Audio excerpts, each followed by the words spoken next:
you're going to make more profit in your business if you can solve this problem.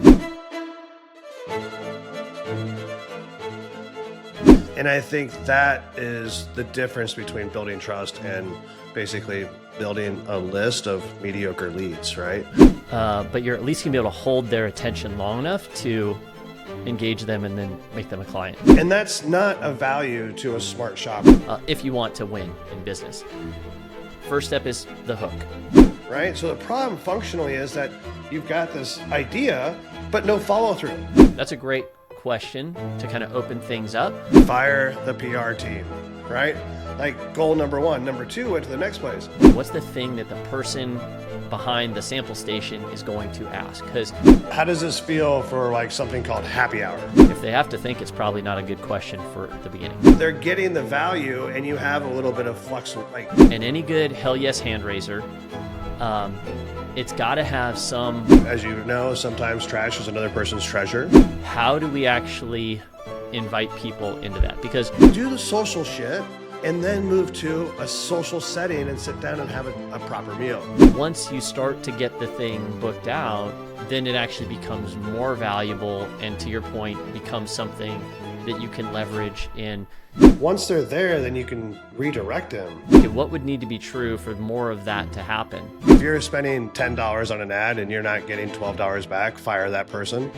Because then if you offer it for free and you make it this secret thing, this exclusive thing, yeah, the law of reciprocity kicks in. And the job of the social media person is to sell 3. That hell yes hand raiser, the thing that is going to hold their attention and then actually get them to lean in to where you can help them, you can give them an experience, you can kind of let them dip their toe in a little bit before they go all the way in with you as a patron. The holy roller of high value content offers is here. Gabe, you're in the house. You're going to tell us all about what it is, how it works to do a hell yeah, hanker panky hellraiser. Hell yeah hand raisers, right? Is that what they're called? Something like that. Anytime I've got a new idea or there's something we're going to do in the business, I always ask myself this same question, or ask my business partner the same question. I ask you the same question a lot of times, which is like, what is the problem we're trying to solve? And so what we're going to dive into today, or the conversation I think would be worth having, is one around like, how do we actually get people engaged? Like, whether you're a brick and mortar local business and you have a literal geographic footprint of people that you're trying to get in front of, or maybe you're a national or even an international brand and your total addressable market is the whole world, maybe it's an entire wine region, who knows? Regardless, there's a bunch of people that you are trying to get their attention, right, about what it is that you sell and offer. Like, we're all doing that here in business. And there's some point between when a potential future client discovers you and them actually giving you money for your product and service. And there's like a big gap in the middle there, right? And one of the first things that has to happen before a sale ever happens is like, that prospect has to lean in. They have to be like, oh, you got my attention, but I want to spend a little bit of time here, or tell me more about what it is that you got. So, if you've been in business for any length of time, you've probably heard of the idea of like lead generation. I need leads. We call them different things in different businesses. We might call them patrons or ambassadors or prospects or lead, whatever you call them. These are people that could eventually buy something from you, right? And I think the old model, the old way of doing things was like, I got to get the leads. Have you seen the movie Glengarry Glen Ross, Alec Baldwin? Who else is in that movie? Have you seen that movie? It's a classic, right? It's the like Alec Baldwin walks in and is like, coffee is for closers. It's like this. It's a great film. But I think in that scene where Alec Baldwin is kind of like berating these lowly, kind of scummy sales guys, they're like, well, we can't make any sales because the leads are weak. The leads suck. And then Alec Baldwin's character goes like, the leads aren't weak. You're weak. And he's like, he has these specific leads that are kind of like the Glengarry lead. These are like the good leads, but he's like, these are not reserved for you. And I think that comes from this old world of the value, like the quality of a lead has everything to do with like the person that is the lead. Like you could have Joe and you could have Susie, and like Joe is like a really good lead and Susie is not a good lead. So like I want all the Joe leads, and you can quantify that in whatever way that you want. It might be how much money that they make, where they live, you name it, all the demographic stuff. And that's important, but I don't think in this day and age that's how things work. And what I mean by that is it's not just about like who you're marketing to, but it's about, you could have the exact same leads. You and I could have two separate competing businesses, be marketing to the same exact people, and you might be able to actually, you might say like these leads are great, where I might say, oh, these leads suck. And it has everything to do with what we talk about on the show, which is engagement. Because the same exact lead, if you get them engaged, can actually be highly profitable. They're going to have a better experience. You're going to make more profit in your business if you can solve this problem well, as opposed to just like churn and burn. Hey, we just got to get more of the right people into our restaurant, or we need to get more of the right people like buying our product, which there's some truth to that, but it's not about them. It's not about the leads. It's about you. It's about you and me. It's about like the owners of the business. Like we are the ones who actually dictate the quality of the leads, not the leads, and it has everything to do with how we engage. And so that's where I think what I'd love to kind of dive into today. And you know, a workshop that I've shared with clients, and we were talking about before we hit record, is this idea of being able to create a hell yes hand raiser, giving people a compelling reason once you've got their attention. So you've got their attention for like a split second, giving them a compelling reason to actually raise their hand, to lean in, to engage in a conversation. They maybe aren't going to buy right then and there, but you're at least going to be able to hold their attention long enough to engage them and then make them a client. Yeah, and I think there's, from an agency standpoint, there's nothing more like at times annoying when a client doesn't understand that they want X result, but they want to provide no value up front. And when you have no hell yeah hand raisers, or what we call lead magnets, clickbait, or something of a high value content offer that you are going to provide to them in advance for their information or their permission to talk to them, that's what I think is a lot of a miss. Is like, you know, we have a lot of clients, sometimes they're great, they get it, they see it, and they're like, cool, yeah, let's have a cool like offer here. Put something up in the front, like let's give them something, a reason to click. Or we just want them to visit, and we don't have a CTA with a true value stack behind it. And I think that is the difference between building trust and basically building a list of mediocre leads, right? If you have somebody who you know wants this thing, this high value content offer, then you know you connect with them. If they don't care about that thing, then you just have a person's name with no information. Like Susie wants bourbon, Johnny wants whiskey, right? Irish whiskey and bourbon are completely different nights, different tastings. Susie wants wine tasting, Bobby wants bourbon night. Yeah, right? It might even be that like Susie wants a night with the girls, and Bobby wants like to bring his family or wants to bring his parents. You know, like they might be different experiences.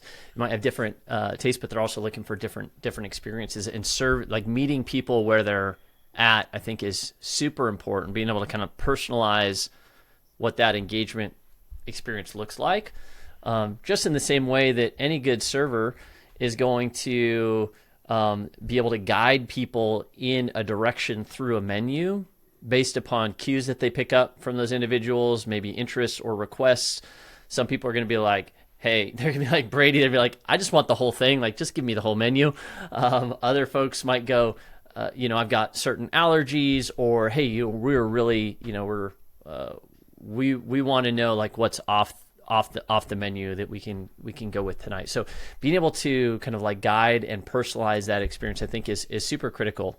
Well, what I just also think about is like, I was at a restaurant last night. Well, we went to 2 restaurants on date night. First one, I look at the flyer on the, I just grab every piece of promo that any restaurant puts out. And it was just like, come in for $60 pitchers of margaritas and mimosas or margaritas and sangrias. And I'm like, okay, great. So all you're telling me to do is grab my friends. Here, grab your friends and come in and buy expensive stuff. And you know when you get those pitchers of sangria, there's like 3 glasses in there. Yeah. And you brought 6 people, so you need 2. And that's not of value to a smart shopper. The next place we went to had a same postcard. Oh, there was no email, there was no call to action, there was no QR code, there was no like engage with us now moment on that. It just said, just find your friends and come visit us and spend more money with us. Like, thanks. I can figure that one out, right? Then the next one was like, all right, well, and plus, if I don't like sangrias and I don't like margaritas, I'm out. If I don't drink, I'm out. You know what I mean? Like, and there was no way to communicate with the people once. It was just like they're here and they're gone, right? So the problem functionally is that you've got this idea, but no follow through. And fire the PR team, right? Like goal number 1. Number 2 went to the next place. Very minimal messaging on the flyer, QR code on the back, nothing else. Just front side got me interested, back side gave me a place to access. And then they can start a conversation with me. So what I'm thinking is it's kind of like having a North Star for your guest, right? Either it feels like a bowl of spaghetti to them or it feels like a meatball. A meatball, you know there's going to be an end. The bowl of spaghetti, you just don't know which way you're going. And I think you just want and I think as a business, if you put that bowl of spaghetti out there and you don't have that hand raiser, you potentially you're saying yes to the wrong opportunities with your PR and marketing teams. It's draining energy and new opportunities with your leads and clients. And it's running a business that's going to fail to move forward. You're going to run in a circle. You're going to end up at another end of a piece of a spaghetti and then do another loop again. It looks like it's literally like a mess. It's like people who love putting all their Christmas lights in one big garbage bag at the end of the year and then fixing it next year, or everything is super organized in the fishing tackle box. Everything is like, it takes 10 minutes to get prepped and ready to go for next year. Give your guests, they're going to pick one or the other, right? Give your guests the opportunity to say, I like that hand raiser. I'm going to that place to do this thing. And then if you want to talk to me before I get there. Absolutely. Again, we have to give people a compelling reason to raise their hand, to lean in. And the way that we do that, I wrote about this in my book, Hooked to Booked, which goes through kind of the 4 stages that really, as any business owner, you have to architect, you have to design the experience with intention if you want to win in business. First step is the hook. We have to just be able to get people's attention in the first place. Like, how are we getting people's attention? Once we've got their attention, though, the next is the hold. We actually have to hold their attention long enough. Like, people's attention span, my attention span is so short these days. Now, there are some venues, some settings where naturally it's going to be easier to hold someone's attention. When someone books at your restaurant for the first time and your server or the host might ask, pretty common question of like, hey, is this your first time dining with us? That's a great question to kind of open things up. And when somebody is sitting with you, they've got a reservation, you naturally already have a space where you're going to be able to hold their attention. So you have to be aware of that versus, in Costco, if you've got a product and you're putting it on display and you're giving out free samples in Costco, the hook might be like, I think I shared this story before going into Thanksgiving this last year. The hook might be, hey, we've got these free samples of, pumpkin cheesecake, our New York style cheesecake, and, whatever other cheesecake we have. They're giving away free samples. Like, that's the hook. The hold then becomes like, what is the one question? What's the thing that the person behind the sample station is going to ask? Because you could just hand out the cheesecake, and this is what a lot of businesses do. They hand it, and they're like, great, I got the attention, and the person just keeps walking and they eat the cheesecake. So you've got the hook, you've got the hold, then you have the help. The help is what you were getting to, Brady, of like, this actually has to be relevant. Like, this has to be relevant to the reason why the cheesecake thing worked. It was the week before Thanksgiving, and they knew everybody was looking for dessert, and they wanted an easy, delicious dessert that they could bring to Thanksgiving, right? To the family. So the help, the thing that you give away, the freebie, the the BOGO martini night or the birthday burger, whatever it is, it's got to be relevant. And so you're probably going to need to have different versions that reach out, that basically give a compelling reason to the different kinds of people that you serve. So just understand who it is that you serve and what are the top 2, 3, 4 things that might actually interest them, to where you can actually, again, with the help, the idea is that they can actually get some value before they give you money. And then the handoff is the last one. So you have the hook, the hold, the help, and then the handoff. And the handoff is, how do you bridge from the freebie, the thing like the content offer, the birthday burger night, the QR code, whatever, how do you do that and bridge into actually making them a customer and a patron for life? And this idea of the Hell Yes hand raiser really sits in the middle too of those things. It gets to the, okay, once we have somebody's attention, how do we actually hold their attention? And then how do we actually make sure that it's relevant? How do we help them with kind of the free thing that we're offering? And again, going back to the idea of that simple question, is this your first time dining with us? The idea of that question, have you dined with us before? What I love about that question, if we were to use that, let's say in this example of creating a Hell Yes hand raiser, the hold might be that question. So it's like, okay, we got to get their attention. We got the reservation. Hey, have you ever dined with us before? Because it's a super easy question to answer. They're either going to answer yes or no. They don't have to think about it. And so any kind of like good opening question, you want to pass this test of like, does the person actually have to think? If they have to think, it's probably not a good question for the beginning. Then once, depending on whether they say yes or no, you've just got an option for both paths of like, oh no, like this is your first time. What's wrong? I want to tell you about a couple of things that we got that, to where, you can get your birthday burger, or to where, girls, like Tuesday night is ladies night, or hey, we always do trivia on these times. Would you be interested in would you be interested in any of this? And that's when then you can make that invitation to, hey, there's that little card on your table there. If you just scan that QR code, I'll look out for it. And I'll make sure to let the hostess know that you're going to be joining the club, and we'll get you something special like on your way out the door, right? You make it easy. You give them a reason to engage. So it's all about designing, like, what is that, we call it a high value content offer or a Hell Yes hand raiser. How do you design the thing that is personalized to your specific business? And then where are the points in a potential future client experience do you already have someone's attention? Because that's where, you've already hooked their attention. Where could we insert this to go, okay, we've already got their attention. Now how do we hold their attention and then help them by transitioning to this high value content offer or this Hell Yes hand raiser? I like it. Yeah, I think. Where do you see this playing in kind of like the hospitality brands and things that you work with? Because I know I do this a ton with service businesses, authors, speakers, coaches, consultants, local service. You're kind of more in the hospitality world. Like, where do you see because the mechanism's a little bit different, but the idea is kind of the same. Like, how do you see this playing out with hospitality brands, whether it's like a physical product? Well, let me ask you this question. Like, how does this feel for like something called happy hour? Totally. Yeah, absolutely. So how, like, what works with happy hour for this, and what is not working with happy hour?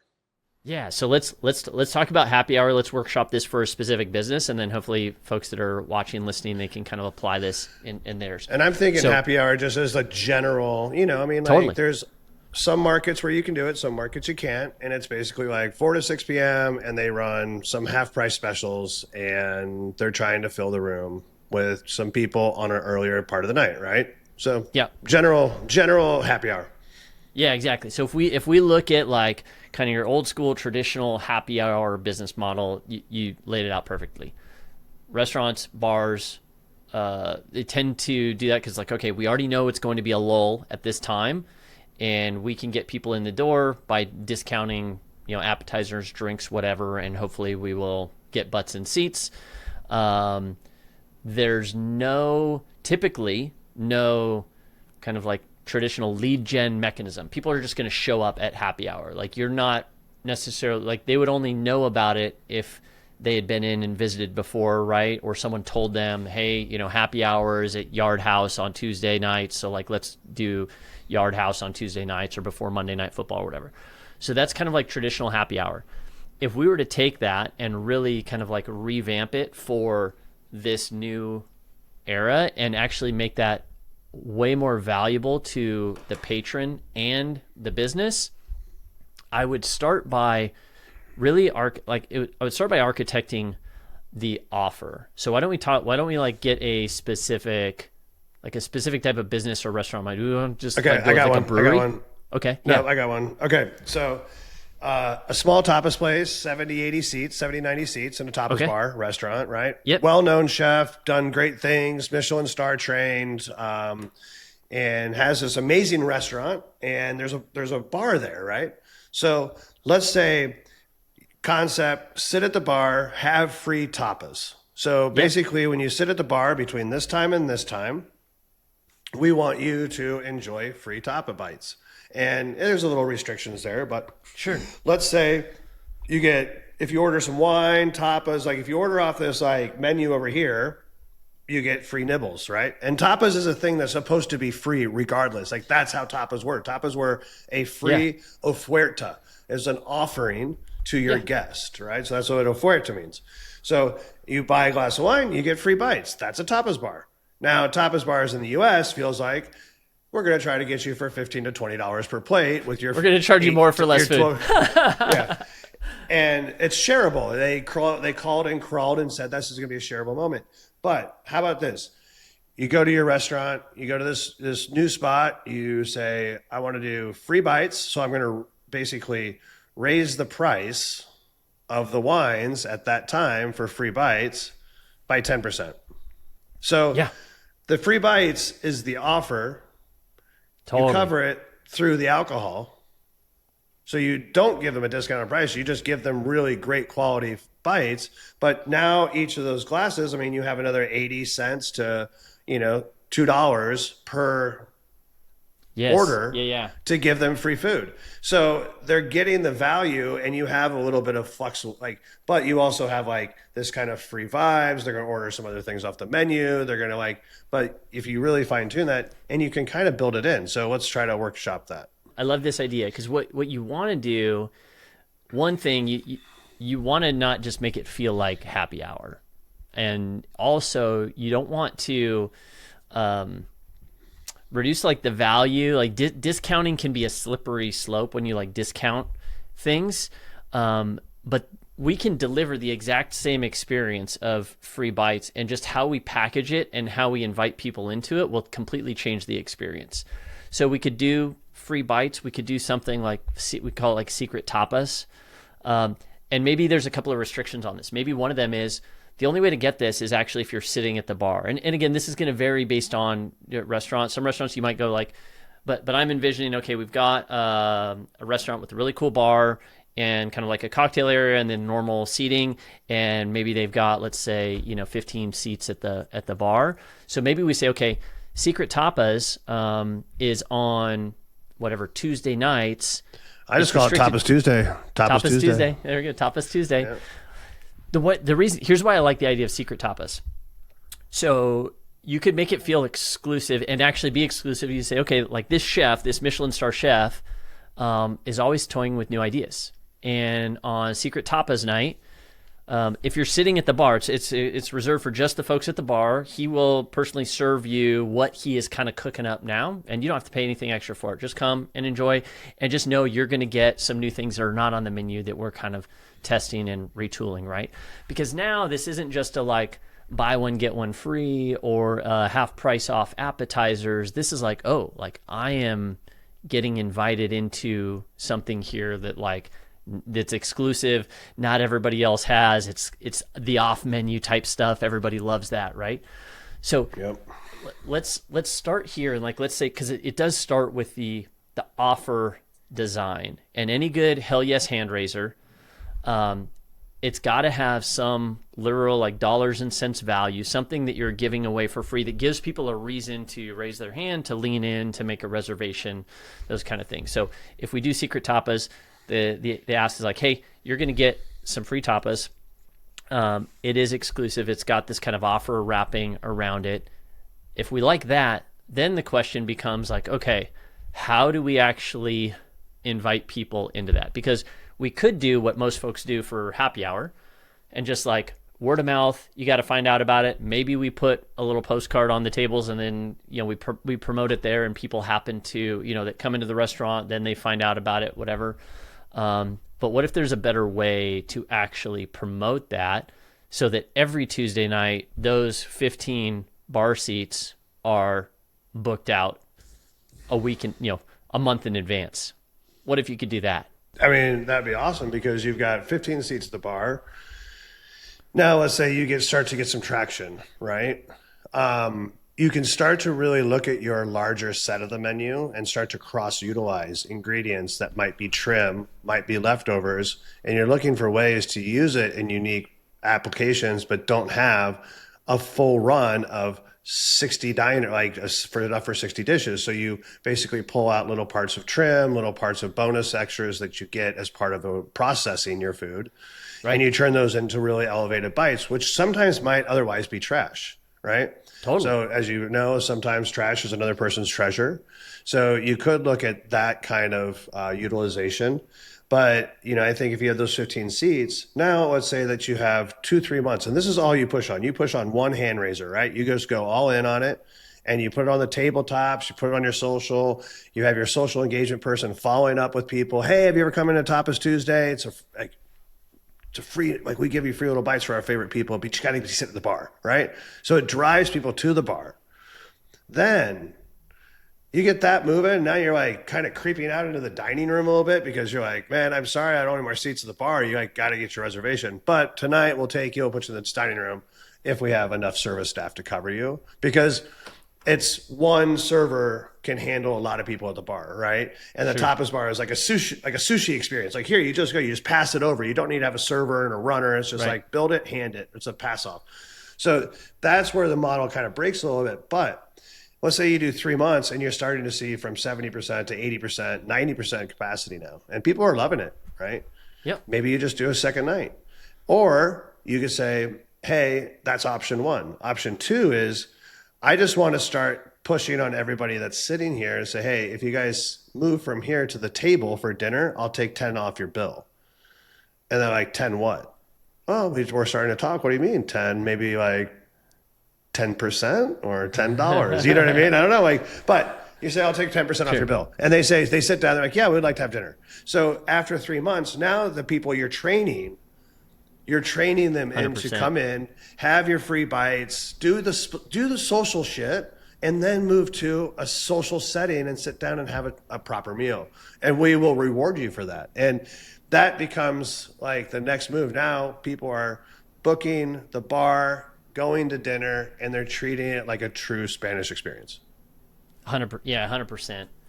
And this is where when you think about the experience design and how you use these kind of things, because most businesses I see, they treat it in the old school happy hour mentality. Hey, we got to get butts and seats on Tuesday night, so we're doing Taco Tuesday, or we're going to do whatever, 50% off apps from 4 to 6. And they just throw it up there to try to drive revenue. And it might move the needle a little bit here and there, but there's no underlying strategy or experience or engagement that's trying to be cultivated that could make that not just 10x, but probably 100x more impactful from a revenue standpoint and from an experience standpoint with your patrons. So then you take something like Secret Tapas, and rather than just having it be a card that sits on the tabletop or people discover through word of mouth, you actually get proactive about promoting this thing. And this is where, the social engagement type of strategies that you know so well, you have somebody who follows you on social, that makes such a great easy opener of hey, have you been in here before? Or have you heard about our Secret Tapas night? By the way, we are booked out for the next 3 months, but I just had an opening at the bar because this is reserved for the bar only. I had an opening, not this Tuesday, but the next Tuesday. Do you want me to get you locked in for that spot? Right?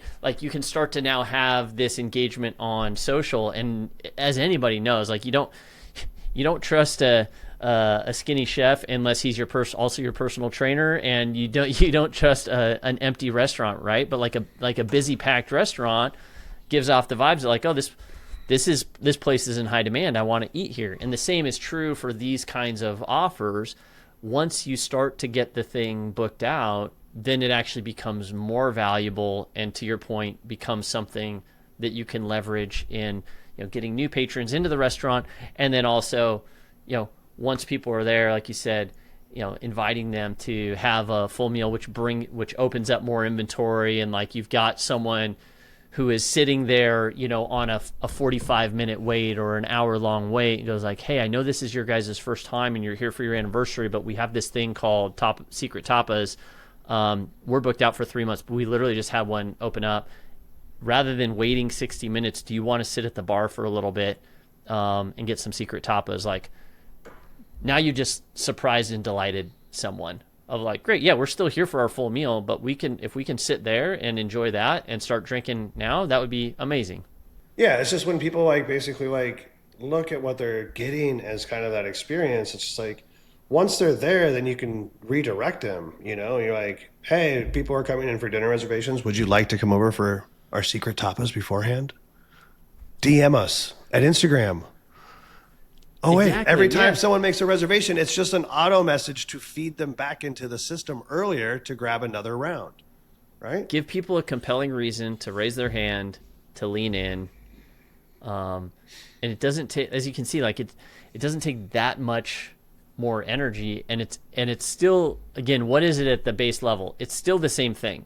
It's like, hey, you're getting free apps or 50% off apps or discounted on your bill. You're getting a discount on your bill for coming in during this time. Like, face value, so it's no different than happy hour.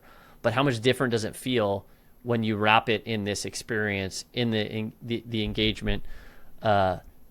It's probably kind of a lot like where, when we eat a meal, it's not just about the taste, but it's about what our eyes are seeing, what we're hearing, about what we're smelling. It's like this whole, what do they call it? Olfactory, like the whole, like all the different senses, right?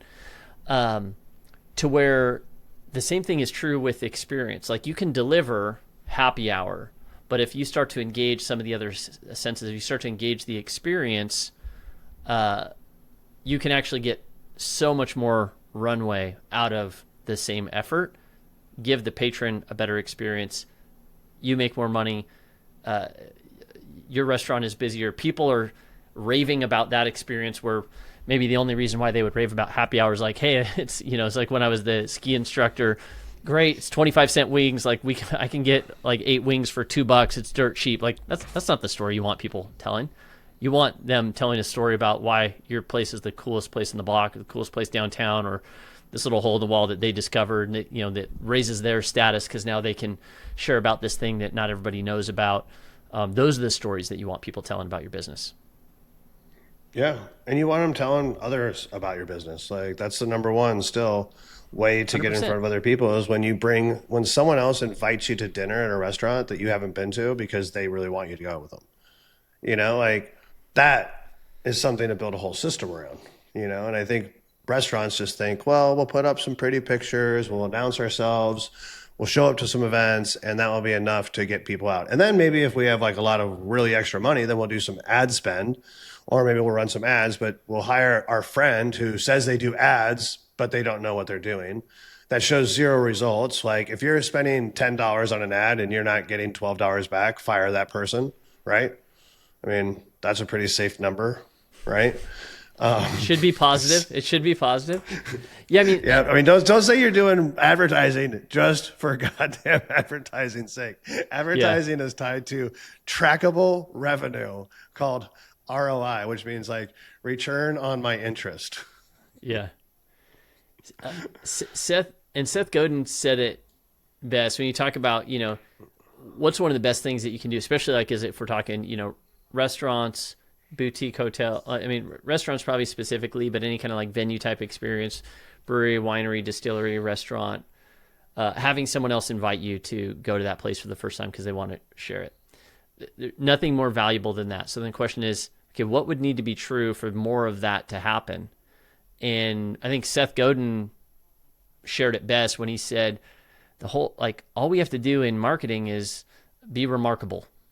And okay, well, what does that mean? Well, it just means doing something worth remarking about and make it easy to remark about it.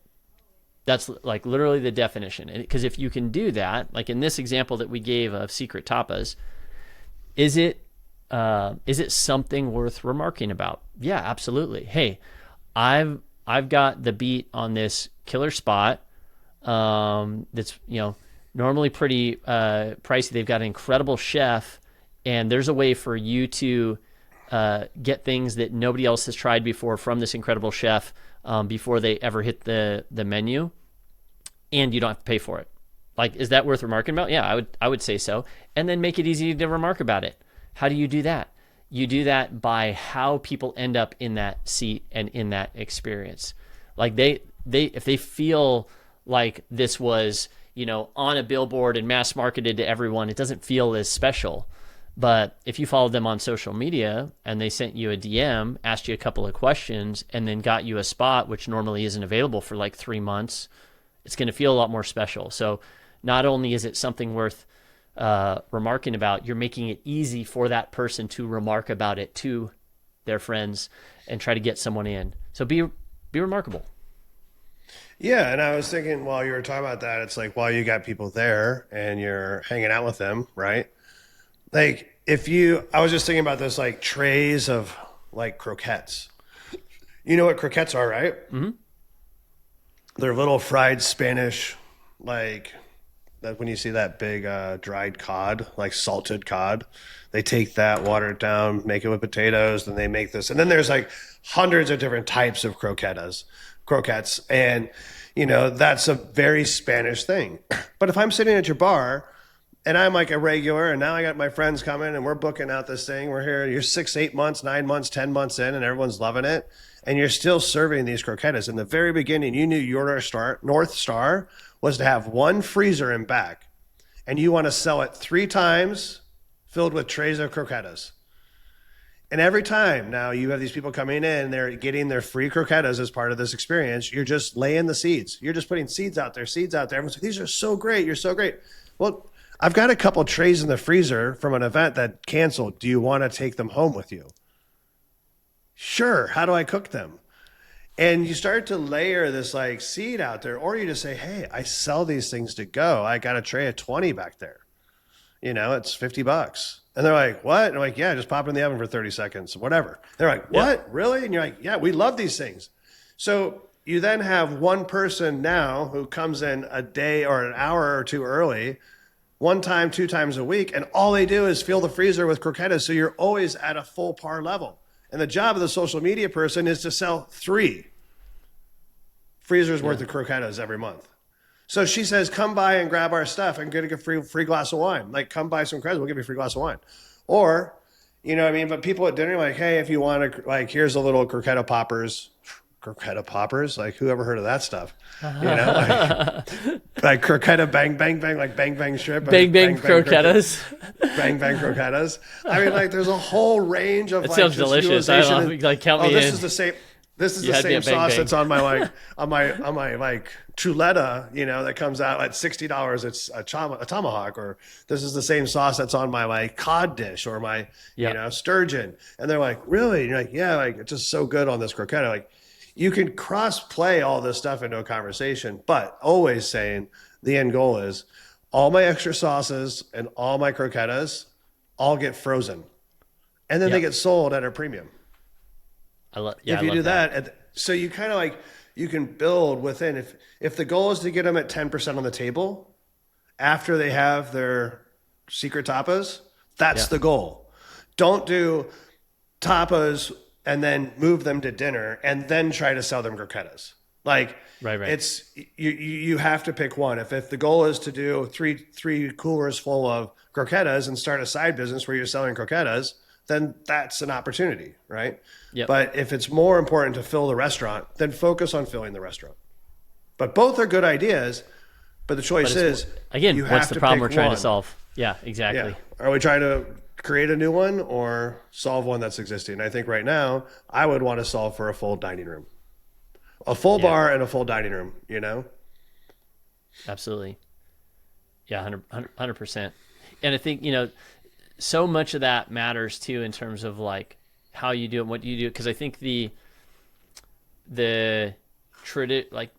standard idea would be to, again, do some kind of discount. Like if these croquettes were so well known, they're going to the experience you're going to get every single time when somebody has it for the first time.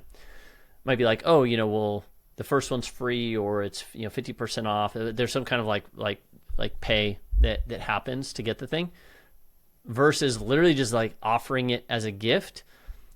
Because then if you offer it for free and you make it this secret thing, this exclusive thing, the law of reciprocity kicks in, where law of reciprocity says if you give somebody something, they will, whether they realize it or not, are going to feel indebted to you. And so when you offer to sell them, a tray of frozen croquettes and whatever, it's $50, they're going to feel compelled to take you up on that offer, versus even if you had just charged them $1 or 50% off or whatever it was for that initial appetizer plate, they're going to be less inclined to want to take you up on it. So again, this is why knowing what the goal is and the whole experience you want to create is super important. But it all starts with the hook. Like, where do we already have people's attention? Online, on socials, when they're coming into our restaurant, when we're doing the farmer's market, like wherever it is, when we're in Costco giving away samples, be aware of like, where do you have people's attention? Starts with the hook. Once we do that, now we got to design that hell yes hand raiser, the thing that is going to hold their attention and then actually get them to lean in to where you can help them. You can give them an experience. You can kind of let them dip their toe in a little bit before they go all the way in with you as a patron. Yep. So build something, promote that thing to your guest, and stick with it. It's going to take 2-3 months with anything. It's not a brand new restaurant. It's not a brand new business. The honeymoon is not out there. But I think what you're saying is like, be very sound and intentional of what you're creating. Have something in mind behind it, which leads to solving the problem that you have. And then look at what you're doing. And then I would say come in, if it is a promotion that you can do on social. This is, I think, where a lot of people are missing today. And this is where you mentioned earlier that I'm getting very, close to engagement. And I just think there's such an opportunity when it comes to like, if you have a restaurant and you have great people and you have all these things happening, the last thing we do is fail at actually communicating with them on social media. And how do I create that conversation? And they're like, well, I don't have time for another $40 hour or 40 hour per week position. Guys, this is $1,000 a month and you're changing somebody's life in another country. Like, please get it off your course that you have to be like, everybody has to be inside the restaurant, because I guarantee your social media people are not inside the restaurant. So why don't you give the engagement option a chance and really say, all right, if I pay someone $1,000 a month versus the $800 that I'm paying somebody to do it meaning that they do not talk to any of my guests, they don't invite my guests, and at the end of the month, I pay them $800 and they can't prove that they put any people into reservations. And when I'm talking about reservations, if I pay you $800, I want $8,000 of guaranteed revenue, raising activities out of you. And that is a fair fact. Like, if you can't show that you did $8,000 in basically reservations, and your average check, you have 4 people and an average check of $50, it's not hard to add up to 8,000, how many people you need. And that means you just need to talk to people naturally. When you look at food costs and labor costs and what your margins are, what you're actually going to make on that, you're like, you got to make sure you're getting that ROI. ROI of why I want the return of my interest of hiring you. I was interested in hiring you and I want my return. Come on. My return on interest. I like that. Of hiring you, my interest in you at the time. Keep my interest peaked. But if you look at what they're doing, they're just basically The social media people are just promoting the words out there. They're not following up and having conversations. But I'll tell you what, the chef or the owner can go out and work a room and say, dude, you should come have dinner with us. Oh, yeah, we'll definitely book. How many times they say that at a culinary event that they're attending? And those people actually do come visit. Why aren't you doing that on Instagram? Why aren't you DMing people with that same exact tone? Why do you give it to somebody who's like, you know, here are some little snacky snack boof poofs and heart plugs and all this kind of, like, we're not even saying thank you to the people we should be saying thank you to. Like, it's speak like the owner, the operator, invite people to have dinner, give them a reservation link, and when they click, that goes on your resume for that month that you did a good job. Show me that engagement system, and it's not hard. Those people are out there. That's all they want to do is just talk. New follower, talk to them. Comment, follow, talk to them. And I'm not saying like them and do anything less than 8 words. 8 words is the bare minimum in a DM. You got to show intent, interest, build trust. Gabe, saw you with a great thing going on. Oh my gosh, you guys, what a great church. Or hey, like, looks like you guys are like it's, you know, baseball season again. You're umping. Like, that's a great task. Like, that's a great thing to do for kids. You know, like, find something interesting about them and show them that you see them. Then it's now the owner operator sees you, builds a little bit of like a road to you, the road that's going to come back. That's the road of reciprocity. Hey, the road, recircuit, the road it's the return on interest reciprocity. The road of how to visit me, like the road of less traveled. Reciprocity. That's a T. Yeah. That's a lot of syllables. Come visit me. Reciprocity. 5 syllables. Wow. There you go. All right. Well, I think that's a big one. Yeah, so if you have a tapas bar and you want to open on Tuesdays, maybe Tuesdays and Thursdays, every day with the T. Maybe you have like secret Tuesdays. Tapas. Yeah, Tuesday, Thursday, secret tapas. Cross-utilize everything. Have one signature bite that everybody talks about that wants to say that is the thing. And make sure that thing's about a dime, you know, worth of product. And basically, like, just give those things away because every time they buy a glass of wine, 3 of those is 30 cents. Every time they buy a cocktail, those are 40 cents. Like, give them back the value, like some kind of margin of what the drink is, but just increase your price just by 10%. Just do that and you're covered. Then you build this little bar vibe, everyone thing, and then drop them with a 10% to stay and have dinner. Maybe say, here's paella. Here's my tomahawk. Or, hey, if you have reservations for Tapa Night, we're going to cook these special things. Pre-order. How about pre-order $100? Your group looks like 4 people. Do you guys want to split this crazy gambas style paella that I learned how to make in Valencia? Yeah, I'll give you 10% off if you don't. No answer. I'll give you 10% off. Sure, take it. So they sit there, they buy, and then they go to their table and spend more. So, and that is all happening in a conversation that you're not actually having. You're paying somebody $1,000 a month on social media to do your engagement, and they're there 40 hours a week for $1,000 a month, or $800, or $600. You're going to get a range of $600 to $1,000. $1,000 is pro, $600 is a beginner. So you just have to depend on how much you want to train them. But there's ChatGPT, there's Claude. All these systems are out there. So you take this transcript of this show and figure out, like, drop it into there and say, I want to know, I own a tapas bar, give me the playbook. Tell me exactly what to do. What will happen? Boom. It will give it to you. Yep. Right then and there. Your homework assignment is get the transcript from this podcast. Start with when they started talking about tapas. What is it? Secret tapas? Secret tapas. I want the whole secret tapas. I want to playbook. do this. How do I do this? Yeah. And it will tell you. And get the whole secret tapas playbook. Pitfalls, wins, losses, things you want to do. Keep your focus. Engagement. I need a script for my engagement people. Here's my tone. Here's how I speak. How much will this cost me if I, tell them how many seats at the bar you have. Give it everything. Boom. You got 100%. You got a playbook, And now you're all sitting there with a hand raiser. Do you want secret tapas on Thursday or Tuesday? People at work can answer that question. Do you want to meet for secret tapas? Like, I don't have to tell my wife. No, don't tell her. Don't tell your wife you're going to secret tapas with me. It's for the select, the few, and the privileged. It is. It is. It's good stuff. I think we helped some people today.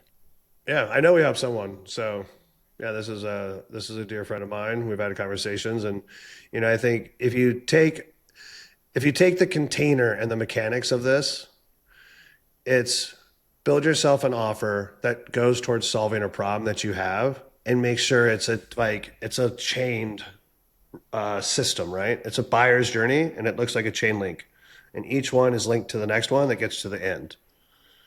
Run it until that thing is taut. If something's not working, then you'll be able to probably isolate where the kink in the chain is. Fix that, keep running it. Go all in. If you think free tapas sounds fun, go for it. Just do it. Like I said, give people a compelling reason to raise their hand, to lean in. If you can do that, you're going to be so far ahead of everyone else that you're competing with for Tuesday night, Friday night, a spot in their fridge, whatever it is that you sell. Just give them a compelling reason to raise their hand and lean in. Because people are tired of being marketed to, tired of being sold to, but they want an experience. They want secret tapas. They want a reason to be excited and lean in. That's not just another 50% off appetizer. Sure, people love a good deal and they'll come in for a good deal, but they'll still stay and they'll tell their friends about secret tapas. Yeah, and it gives them something to say on Monday, like, do you want to go to Secret Tapas tomorrow? I don't know what that is, but I kind of do now. The hook. Right? I don't even know what it is, but you had me at hello. Let's go. The hold, and it helps them, 100%. There it is. There it is. That's the pod.